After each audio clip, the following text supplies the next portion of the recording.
à la clôture de cette magnifique journée.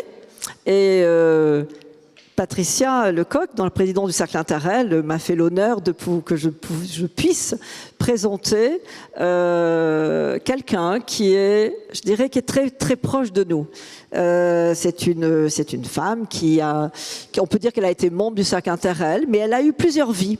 En fait, et je suis sûre que dans la salle, vous la connaissez, beaucoup la connaissent, peut-être que vous ne savez pas, en fait, qu'au tout début de sa carrière, de ses études, elle voulait être juge. Et en fait, elle a fait l'École nationale de magistrature. Donc, première vie, juge. Ensuite, entrepreneur. Et elle avait monté donc une entreprise qui était spécialisée dans la réhabilitation thermique que tu as dirigée pendant une dizaine d'années. Bon. Ensuite, elle rentre dans la tech. Et donc là, elle a fait un très beau parcours dans la tech, Dell, Lenovo. C'est comme ça qu'en effet, elle a été très très souvent sur scène pour Interrel. Et puis après, elle est partie à la concurrence dans une très belle région. Elle a dirigé l'Afrique pour HP. Et puis, elle est devenue ministre. Un coup de fil, et donc cette personne est devenue ministre en charge de l'égalité, de la diversité et l'égalité des chances pendant 2 ans sous le gouvernement de Jean Castex.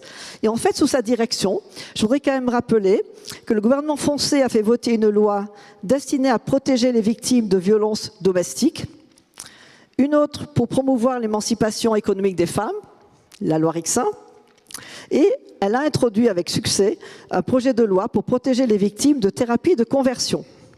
Et en 2021, elle a lancé une plateforme de lutte contre les discriminations. Tout ça pendant à peine 2 ans au gouvernement. Et puis, bon, elle a repris sa liberté à la fois vis-à-vis des politiques, sa liberté vis-à-vis de l'entreprise, puisqu'elle est redevenue entrepreneur. Et aujourd'hui, donc j'ai l'immense honneur d'accueillir sur scène Elisabeth Moreno.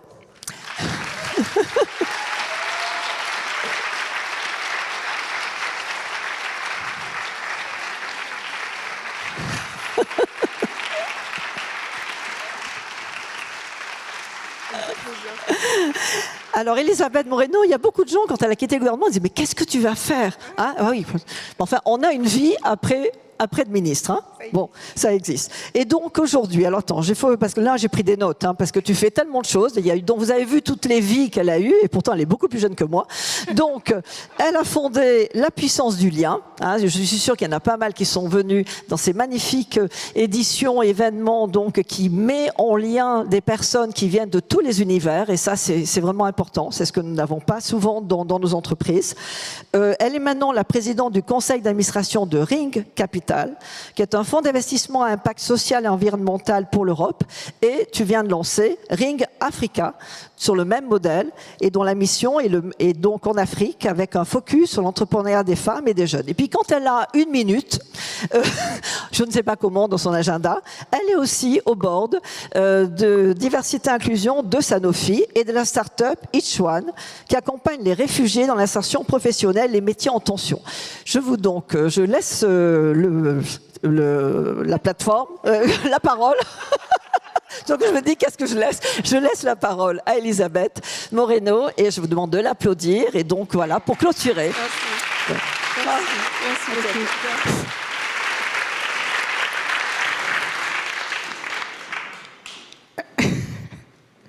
Catherine vous l'a dit, ça fait au moins 10 fois que je monte sur cette scène, ça fait au moins 15 fois que je viens dans cette salle et que je retrouve beaucoup d'entre vous. Et pourtant, à chaque fois, j'ai encore la même émotion. Et je veux vous dire la joie qui est la mienne de vous retrouver. Parce que à chaque fois, je me souviens quand j'étais quelque part au fond de la salle là-bas pour pouvoir partir très rapidement pour aller faire mes business reviews, je me disais, oh là là, un jour j'aimerais bien être sur scène. Alors faites attention à ce que vous rêvez de faire, parce que ça peut arriver. Chère Patricia, merci infiniment de m'avoir invité à venir faire la clôture de ce colloque.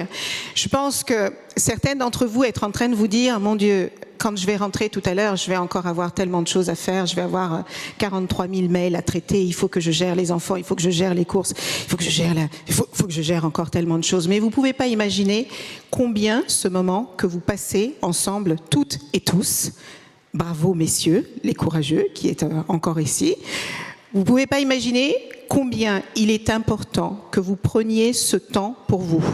Vous avez passé toute la journée à parler du sens. Bon, en l'occurrence, du sens au travail, puisque c'est ce qui vous réunit aujourd'hui. Mais il ne peut pas y avoir de sens au travail s'il n'y a pas de sens dans votre vie.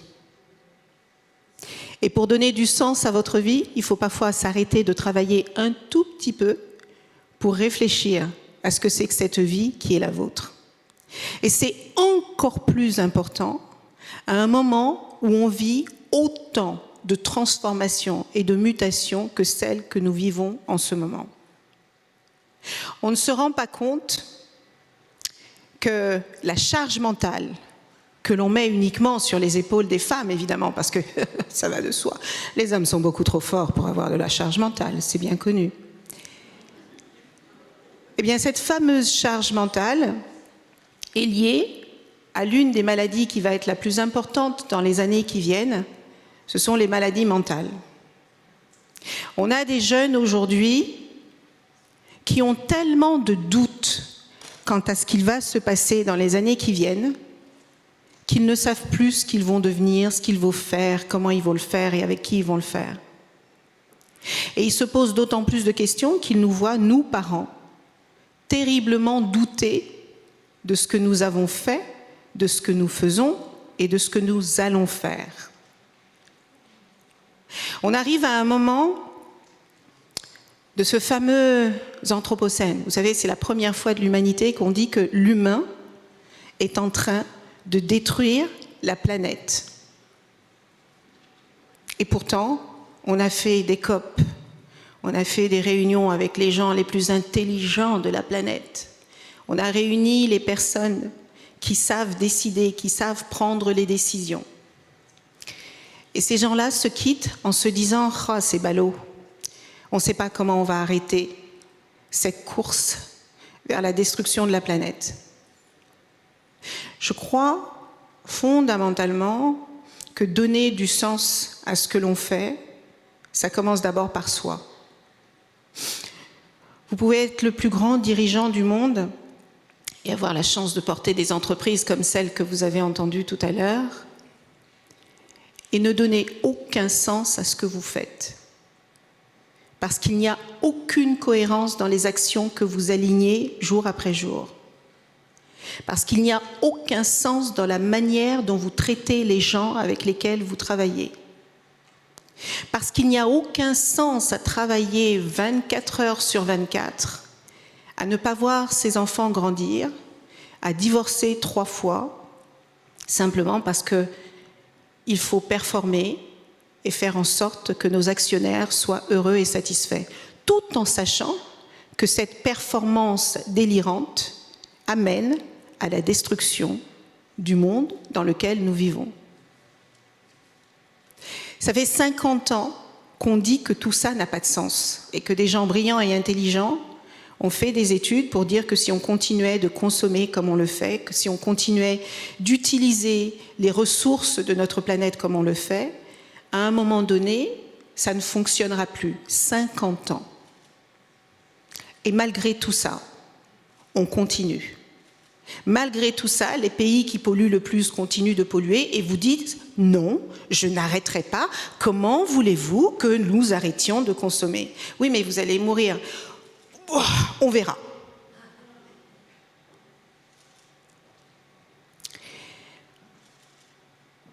J'ai travaillé pendant longtemps dans des grands groupes internationaux. J'ai travaillé dans des toutes petites entreprises. J'ai travaillé dans des moyennes entreprises, j'ai travaillé dans les politiques publiques, j'ai travaillé dans le monde associatif. Jamais, jamais, jamais, j'ai arrêté de me demander pourquoi je faisais ce que je faisais. À certains moments, et en particulier pendant la Covid, je ne sais pas si ça vous est arrivé, alors même que nous étions confinés, qu'on ne pouvait plus voyager, qu'on ne pouvait plus voir nos collègues, etc., je travaillais de 7 heures du matin jusqu'à 22 heures le soir. Je mangeais près de mon PC. Je partais aux toilettes en courant entre 2 visioconférences pour être sûre d'être... Ça me semblait totalement absurde. Mais je le faisais. Vous savez pourquoi? Parce que nous, les femmes, et les hommes aussi, mais nous, les femmes, nous avons un sens des responsabilités qui dépasse la moyenne. Mais pas un sens des responsabilités professionnelles. Le sens des responsabilités professionnelles que nous avons fait partie d'un tout. C'est pour ça que je n'ai pas été étonnée de voir que le Cercle avait décidé cette année de travailler sur le sens du travail. Je ne sais pas si vous savez, mais dans la dernière étude Gallup de 2023, la France arrive parmi les derniers pays en termes d'engagement. Il n'y a que 7% des salariés français, 7%, qui disent qu'ils sont encore engagés dans leur travail. Et on sait tous ici que quand on parle de désengagement dans le travail, ça n'impacte pas que notre performance au bureau. Ça a aussi un impact sur nous dans nos familles, dans nos vies sociales, avec nos amitiés, etc., etc. Donc c'est toute la société qui se passe mal.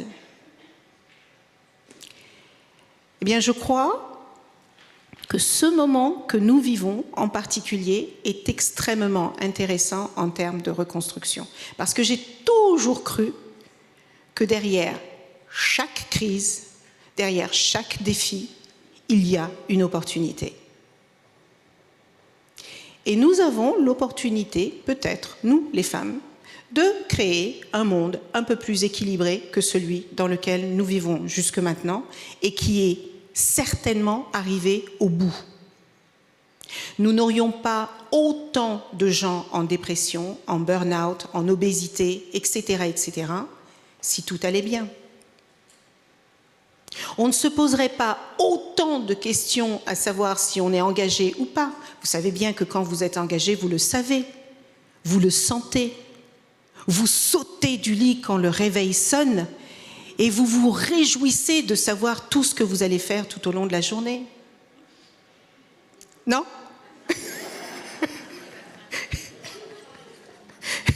Vous savez ce que c'est que la force du sens? La force du sens, c'est que vous ne vous posiez pas la question de savoir si ce que vous faites fait du sens ou pas. Dès lors que vous vous posez la question de savoir si ce que vous faites a du sens ou pas, c'est à peu près la même question que quand vous regardez votre amoureux et vous vous dites « je l'aime encore ou pas ?» Si vous vous posez la question de savoir si ce que vous faites a du sens ou pas, ça veut dire qu'il faut que vous réfléchissiez sérieusement à ce que vous faites. Si les entreprises se posaient davantage de questions sur le fait de leur contribution, du sens de leur contribution à la planète, on se poserait peut-être moins de questions sur les pollutions qu'il y a, pas seulement les pollutions naturelles, les pollutions mentales, les pollutions sentimentales. Je fais partie d'une génération à qui on disait « t'es gentille, tes problèmes, tu les laisses à la porte du bureau quand tu rentres et tu les reprendras le soir en partant ». Je fais partie de cette génération qui a lu pendant des années sur les sites internet et sur les brochures « Chez nous, nous mettons l'humain au centre ».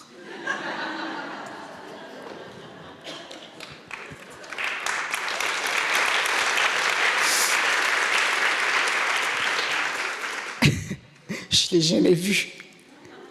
C'est-à-dire que je vais vous partager une anecdote vraiment qui m'avait frappée. Je travaillais pour un grand groupe international. On traversait un moment un peu tourmenté.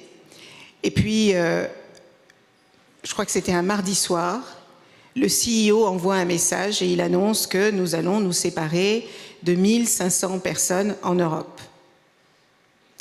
10 000 personnes dans le monde.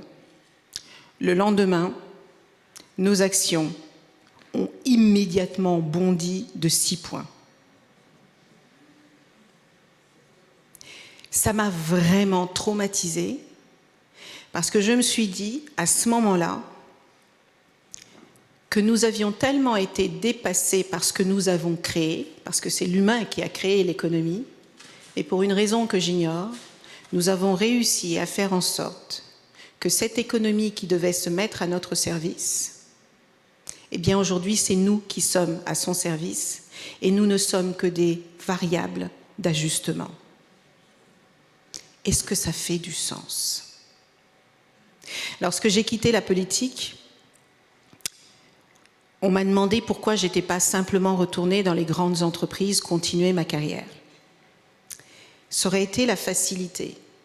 Mais je peux vous assurer que quand vous avez été confronté à autant d'injustices, à autant d'inégalités, quand vous voyez que finalement, et c'est peut-être humain, finalement les gens qui ont le pouvoir de changer les choses et de les transformer ne comprennent pas toujours ce dont nous avons besoin et qu'ils pensent que la seule chose qui donne du sens à notre vie, c'est d'avoir un compte en banque fourni et que le PIB de notre pays soit exponentiel.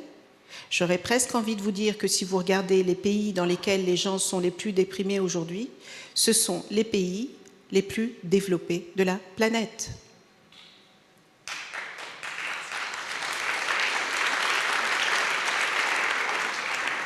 Je ne suis pas en train de vous dire qu'il faut tuer le capitalisme. Il est en train de s'autodétruire tout seul. Parce que quand 1% de la planète contrôle plus de 85% des richesses de la planète, que certaines personnes passent leur vie chez le médecin parce qu'elles doivent traiter leur obésité quand d'autres ne mangent pas à leur faim tous les jours, il y a quelque chose qui ne fonctionne pas bien dans ce capitalisme et on est arrivé au bout de quelque chose. Moi, je suis une vraie femme de l'entreprise. J'adore l'entrepreneuriat. L'entrepreneuriat a fait de moi ce que je suis aujourd'hui. L'entrepreneuriat m'a montré combien on peut être créatif, innovant, comment on peut travailler, rencontrer des gens exceptionnels et avoir des parcours de vie incroyables parce que quelqu'un que vous ne connaissez ni d'Ève ni d'Adam va vous donner un coup de pouce, vous ouvrir une porte et vous dire « je vais te donner un coup de main pour y arriver parce que moi j'aurais aimé que quelqu'un m'aide ». J'ai découvert tout ça dans l'entreprise. Je crois que l'entreprise aujourd'hui est le seul espace dans lequel on a des gens qui viennent de toutes origines, de toute culture, de toute compétence, de toute capacité, de toutes écoles, pour porter ensemble un projet commun. J'adore le monde de l'entreprise, mais je crois que je l'aimerais encore plus quand il tiendra véritablement ces promesses qu'il fait depuis des années, à savoir remettre l'humain au centre. À chaque fois que les journalistes me posaient la question, vous savez, cette fameuse question, mais comment vous avez fait pour en arriver là ? Entre parenthèses, vous, une femme, etc., etc. Je dis souvent que j'ai réussi parce que j'ai eu la chance d'avoir dans mes équipes des gens qui savaient ce qu'ils avaient à faire sans que je les flique, que je les contrôle et que je leur dise matin, midi et soir ce qu'ils doivent faire et comment ils doivent le faire. Parce qu'on ne devrait pas sous-estimer l'intelligence des gens. On ne devrait pas aller recruter quelqu'un pour ses compétences, ses capacités, son expertise, et quand cette personne rentre dans l'entreprise, lui dire « non, mais c'est pas comme ça qu'on fait ici. Il faut que tu t'adaptes à ce que nous sommes et à la manière dont nous faisons les choses. » Est-ce que ça fait du sens? Ça fait pas de sens. Alors c'est pour ça que je crois que je ne vais pas vous partager de recettes miracles, parce que vous les connaissez, ces recettes. Je crois que vous savez que donner du sens à sa vie, ça demande immensément de courage. Donner du sens à ce que l'on fait, ça demande beaucoup, beaucoup de ténacité et de résilience. Oser dire à un employeur qui vous paye merveilleusement bien « je m'en vais parce qu'il n'y a plus de sens dans ce que je fais aujourd'hui », ça demande beaucoup de courage. Mais peut-être que certaines d'entre vous, et certains d'entre vous, avaient lu cette histoire de ce livre de Bronnie Ware. Cette infirmière qui accompagnait les personnes en fin de vie et qui a eu cette idée de leur poser la question, vous êtes à la fin de votre vie, vous allez partir dans une semaine, dans un mois. quels sont vos plus grands regrets? Et vous savez la réponse qui était donnée? Vous avez une idée? Plus de 98% des personnes qui arrivaient à la fin de leur vie répondaient « Mon plus grand regret est de ne pas avoir vécu la vie que je souhaitais. » 98%, femmes et hommes. Alors bien sûr que je pourrais vous dire comment il faut que vous donniez du sens à votre vie, mais ce n'est pas à moi de vous le dire. C'est à vous de rêver le sens que vous voulez donner à votre vie. Est-ce que c'est compliqué? Oui. Est-ce que ça demande du courage? Définitivement. Mais si une femme en situation de handicap peut devenir pilote, alors vous pouvez trouver du sens à votre vie et à la veille du jour où vous partirez, vous dire « J'ai fait mon Ikigai ». Je vous remercie.